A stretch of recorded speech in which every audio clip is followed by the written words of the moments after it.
আসসালামু আলাইকুম। শুরুতেই জানিয়ে দিব এখনকার গুরুত্বপূর্ণ সংবাদ শিরোনাম। কেন তারেক রহমানের দেশে ফেরা ভারতের জন্য সুসংবাদ, যা বলল ইন্ডিয়া টুডে। তারেক রহমানকে পরবর্তী সরকার প্রধান হিসেবে দেখছে বিশ্ব গণমাধ্যম। তারেক রহমানের যে বিষয়ে নজর রাখবে জামায়াত। তারেক রহমান সম্ভবত বাংলাদেশের পরবর্তী প্রধানমন্ত্রী। গুগলম্যান। জামায়াত জোটে থাকছে না চরমোনাই পীর ও মামুনুল হকের দল। শুনছিলেন সংবাদ শিরোনাম, এবার বিস্তারিত। তবে তার আগে অনুরোধ থাকবে ভিডিওতে একটি লাইক দিন এবং চ্যানেলটি সাবস্ক্রাইব করুন। কেন তারেক রহমানের দেশে ফেরা ভারতের জন্য সুসংবাদ, যা বলল ইন্ডিয়া টুডে। দীর্ঘ 17 বছরের নির্বাসন গুছিয়ে অবশেষে প্রিয় জন্মভূমিতে ফিরেছেন বিএনপির ভারপ্রাপ্ত চেয়ারম্যান তারেক রহমান। তার স্বদেশ প্রত্যাবর্তন কেবল দেশের ভেতরেই নয়, বরং প্রতিবেশী দেশ ভারতের নীতি নির্ধারক মহলে তৈরি করেছে ব্যাপক কৌতূহল ও নতুন সমীকরণ। ভারতীয় প্রভাবশালী সংবাদ মাধ্যম ইন্ডিয়া টুডে এক বিশেষ বিশ্লেষণে জানিয়েছে, তারেক রহমানের এই ফিরে আসা দিল্লির জন্য কেন তাৎপর্যপূর্ণ ও স্বস্তির খবর হতে পারে। আগামী ফেব্রুয়ারিতে অনুষ্ঠিত হতে যাওয়া বাংলাদেশের সাধারণ নির্বাচন কেবল এদেশের মানুষের জন্যই নয়, ভারতের আঞ্চলিক নিরাপত্তার জন্য অত্যন্ত গুরুত্বপূর্ণ।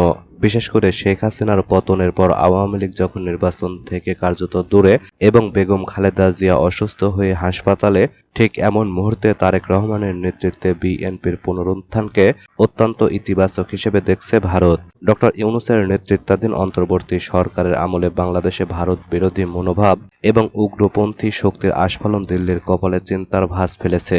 এই প্রেক্ষাপটে তারেক রহমানের ফেরা বিএনপির তৃণমূল কর্মীদের উজ্জীবিত করবে, যা একটি গণতান্ত্রিক স্থিতিশীলতা ফেরাতে সহায়ক হতে পারে বলে মনে করছে দিল্লি। সাম্প্রতিক এক জনমত জরিপ বলছে, আগামী নির্বাচনে তারেক রহমানের দল সর্বাধিক আসন পাওয়ার সম্ভাবনা থাকলেও একসময়ের মিত্র জামায়াতও খুব একটা পিছিয়ে নেই।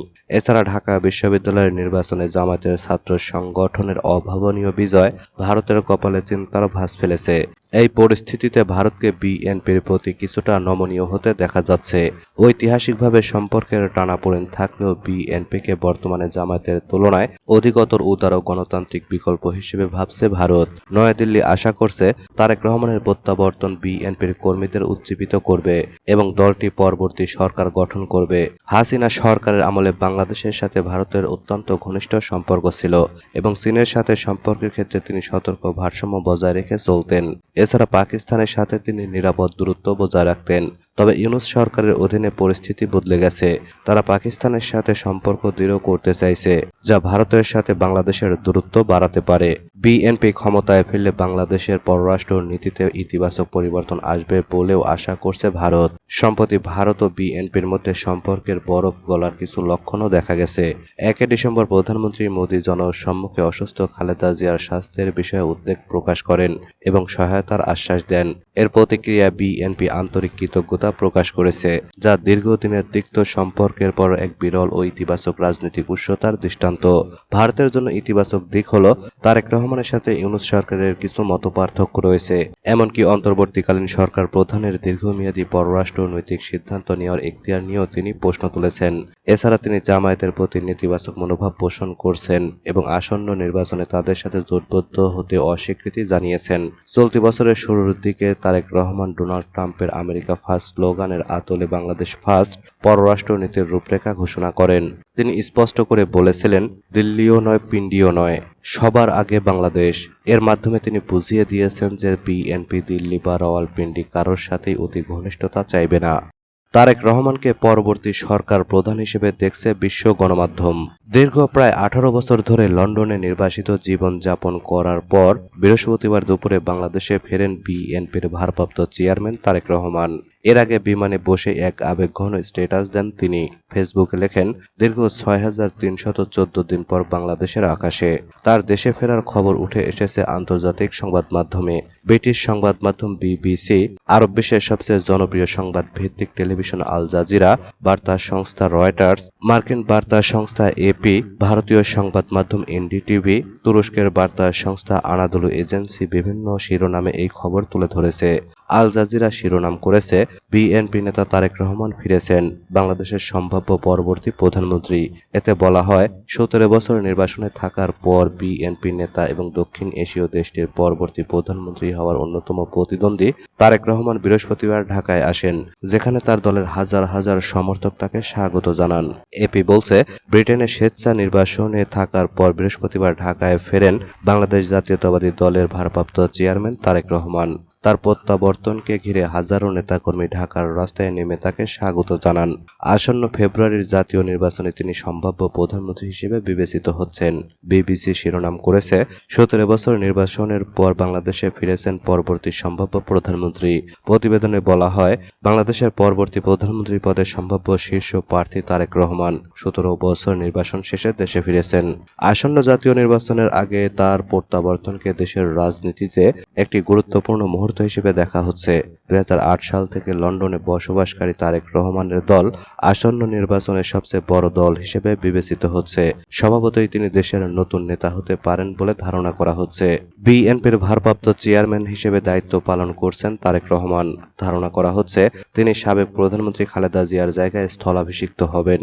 কাতার ভিত্তিক সংবাদ মাধ্যম আল জাজিরা বলছে, তারেক রহমানের এই ফেরার মাধ্যমে মোমেন্টাম ফিরে পেল বিএনপি। রয়টার্স বলছে, আগামী 12 ফেব্রুয়ারি আসন্ন জাতীয় সংসদ নির্বাচনে বিএনপি বিজয় হতে পারে বলে ব্যাপকভাবে ধারণা করা হচ্ছে। সেই সঙ্গে সাবেক প্রধানমন্ত্রী খালেদা জিয়ার ছেলে তারেক রহমান এখন পরবর্তী প্রধানমন্ত্রী পদের শীর্ষ দাবিদার। তারেক রহমানের যে বিষয়ে নজর রাখবে জামায়াত। বিএনপির ভারপ্রাপ্ত চেয়ারম্যান তারেক রহমানের প্রত্যাবর্তনকে স্বাগত জানিয়েছেন জামায়াতে ইসলামীর আমির ডক্টর শফিকুর রহমান। বিবিসি বাংলাকে এ সংক্রান্ত প্রতিক্রিয়া জানিয়েছেন তিনি। প্রতিক্রিয়ায় শফিকুর রহমান জানান, তার একজন রাজনৈতিক সহকর্মী দীর্ঘ 17 বছর পর সরাসরি রাজনীতির মাঠে ফিরছেন। এটিকে তিনি ইতিবাচক হিসেবে দেখছেন। জামায়াতের আমির বলেন, বর্তমান রাজনৈতিক পরিস্থিতিতে ঐক্যের ব্যাপারে তারেক রহমান কি ভূমিকা রাখেন অথবা কি পরিকল্পনা আছে এবং বাস্তবায়ন কিভাবে করবেন, এসব বিষয়ে জামায়াত নজর রাখবে। তারেক রহমান সম্ভবত বাংলাদেশের পরবর্তী প্রধানমন্ত্রী। গুগলম্যান। দীর্ঘ 17 বছর অপেক্ষা শেষে বিএনপির ভারপ্রাপ্ত চেয়ারম্যান তারেক রহমান অবশেষে বাংলাদেশের মাটিতে পা রেখেছেন। তার স্বদেশ প্রত্যাবর্তনের বিষয়ে যুক্তরাষ্ট্রের ওয়াশিংটন ভিত্তিক উইলসন সেন্টারের সাউথ এশিয়া ইনস্টিটিউটের পরিচালক মাইকেল কুগেলম্যান বলেছেন, তারেক রহমান সম্ভবত বাংলাদেশের পরবর্তী প্রধানমন্ত্রী। তিনি 17 বছর নির্বাসিত থাকার পর দেশে ফিরেছেন। বৃহস্পতিবার সামাজিক যোগাযোগ মাধ্যম এক্স হ্যান্ডেলে তিনি এ প্রতিক্রিয়া জানান। কুগেলম্যান প্রতিক্রিয়ায় বলেন, তারেক রহমানের প্রত্যাবর্তন বছরের পর বছর ধরে বাংলাদেশের সবচেয়ে বড় রাজনৈতিক মুহূর্তগুলোর মধ্যে একটি। এটি তার ভিত্তির সঙ্গে পুনরায় সংযোগ স্থাপন এবং বাংলাদেশের রাজনীতির বারুদের স্তূপ থেকে বেরিয়ে আসার ক্ষমতারও একটি পরীক্ষা। জামায়াত জোটে থাকছে না চরমোনাই পীর ও মামুনুল হকের দল। শেষ মুহূর্তে এসে আসন সমঝোতা নিয়ে জটিলতায় পড়েছে জামায়াতে ইসলামী ও ইসলামী আন্দোলন সহ 8 দল। সংশ্লিষ্ট লিয়াজো কমিটি দফায় দফায় বৈঠক করেও একক প্রার্থী নির্বাচনে কোনো সমাধানে আসতে পারেনি। বিশেষ করে চরমোনাই পীর সৈয়দ মোহাম্মদ রিজাউল করিমের নেতৃত্বাধীন ইসলামী আন্দোলন ও মাওলানা মামুনুল হকের নেতৃত্বাধীন বাংলাদেশ খেলাফত মজলিসের আসন চাহিদা অনেক বেশি হওয়ায় এই জটিলতা দেখা দিয়েছে বলে জানা গেছে। এমনকি চাহিদা মতো আসন না পেলে এই সমঝোতা প্রক্রিয়া থেকে বের হয়ে আলাদা প্ল্যাটফর্ম করার আভাস দিয়েছে এই দল দুটি। এ ধরনের উদ্যোগের পেছনে বিশেষ কোনো মহলের আশ্বাস থাকতে পারে বলে মনে করছেন অনেকে। এদিকে আসন সমঝোতা নিয়ে 8 দলের জটিলতার মধ্যে নতুন করে আলোচনায় এসেছে এনসিপি। জামায়াতের সঙ্গে নির্বাচনে অংশ নিতে তাদেরও অন্তত অর্ধশত আসনের প্রত্যাশা রয়েছে। সমঝোতা হলে তাদের জন্য সবাইকে আরও ছাড় দিতে হবে। এছাড়া আরও কিছু দল আসন সমঝোতার জন্য যোগাযোগ করছে বলে জানা গেছে। সব মিলিয়ে জামায়াত সংশ্লিষ্ট এই নির্বাচনী সমঝোতা নিয়ে নতুন মেরুকরণ সৃষ্টি হয়েছে। আসন্ন জাতীয় সংসদ নির্বাচনে আসন সমঝোতার ভিত্তিতে অংশগ্রহণের জন্য দীর্ঘদিন ধরে প্রক্রিয়া চালাচ্ছে জামায়াতে ইসলামী, ইসলামী আন্দোলন, খেলাফত মজলিস, বাংলাদেশ খেলাফত মজলিস, খেলাফত আন্দোলন, নিজামে ইসলামী পার্টি, জাগপা ও বাংলাদেশ ডেভেলপমেন্ট পার্টি। ইসলামী দলগুলোর ভোট এক বক্সে নিয়ে সরকার গঠনেরও টার্গেটে এগোতে চায় তারা। তবে শেষ মুহূর্তে এসে আসন সমঝোতা নিয়ে জটিলতায় সেই উদ্যোগ প্রশ্নের মুখে পড়েছে। জানা গেছে, ইসলামী আন্দোলন ও বাংলাদেশ খেলাফত মজলিসের চাহিদা মতো আসন সমঝোতা নিয়ে সংশ্লিষ্টদের বেশ চাপের মধ্যে রয়েছে জামায়াতে ইসলামী।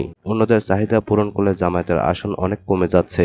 অন্যদিকে প্রত্যাশা অনুযায়ী আসন না পেলে সেই প্রক্রিয়া থেকে বের হয়ে বিকল্প সিদ্ধান্ত এবং আলাদা প্ল্যাটফর্ম করারও চিন্তা রয়েছে কয়েকটি দলের। তবে জামায়াত সহ সব দলই এখনও চায় সমঝোতার ভিত্তিতেই নির্বাচন হোক। এক্ষেত্রে জামায়াতকে বেশি ছাড় দেওয়ার কথা বলছেন অন্যরা।